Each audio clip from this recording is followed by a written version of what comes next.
Hello, friends. Today we're going to discuss how you can be a better white belt to get better at jiu-jitsu faster, and really just the simple fundamental mind shift that every student has to make to go from kind of spazzy and incompetent to starting to make legitimate progress on a daily basis.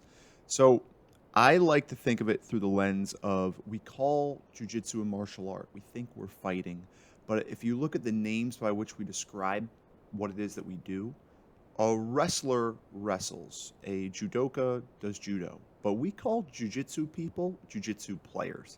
And I think it's because we're supposed to play. When you watch new students train, they look like they're fighting. When you watch black belts train, they look like they're playing. And therein lies the difference from going from someone who is probably going to get hurt or hurt themselves and not make progress to someone who is going to enjoy the journey and make a tremendous amount of progress because in playing, you're able to go at a pace that allows you to collect data so you can actually integrate and learn the feedback that you're receiving. So I kind of view it like a scientific experiment. It's like you have a hypothesis, this is what I'm going to work on in training.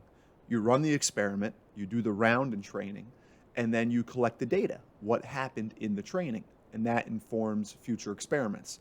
When you train like it's a fight and you're going so fast, you go too fast to properly collect the data, so then you can't inform the next experiment. And that's what it's like for the spazzy white belt in the beginning. But as you start to slow down and play and be more purposeful, you give yourself the opportunity to finally collect the data to inform your future experiments. So I think one of the hallmarks in this progression from, say, white to blue belt is the day that you slow down, is the day that you stop fighting and you start playing and exploring through the art. Now, here's kind of like the good news. Everyone does this eventually.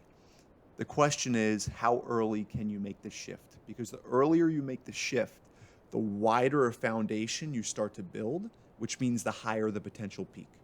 So really my advice for all white belts who are struggling to make this transition is just go as slow as you possibly can and do it in a playful manner. And if you just get those two right, you really put yourself in a position to succeed and to be able to do jiu-jitsu long term. So we call jiu-jitsu rolling, right? We go out there and we roll. If you think of a ball, if I were to take a ball out onto the mat and I would roll it down the mat, it just seamlessly transfers from edge to edge. That's what we want to look like when we're training. That's what a black belt looks like when they're training. Conversely, I like the metaphor of rather than a ball rolling, the aggressive brand new white belt was like a cube that topples violently from side to side. And there's an aesthetic that is missing when we move like that. So our goal is to go from toppling like a cube to rolling like a sphere, to go from fighting to playing, to go from going fast to going slow. And to the degree that you do this, your success will follow. So try these things out, especially if you're just starting out. Just try to hold yourself to the standard of going slower and playing and watch the skills that unfold as a result. It has been the greatest shift in our fundamentals program is to watch the collective go from fighting to playing, and they've never progressed as fast as they are right now. So I hope the same for you. If you enjoyed this, please subscribe. I want to stay connected. I want to help you out. We created this channel so you can fulfill your potential on and off the mats, and I'm grateful to be a part of it. So happy training, train slow, and have fun.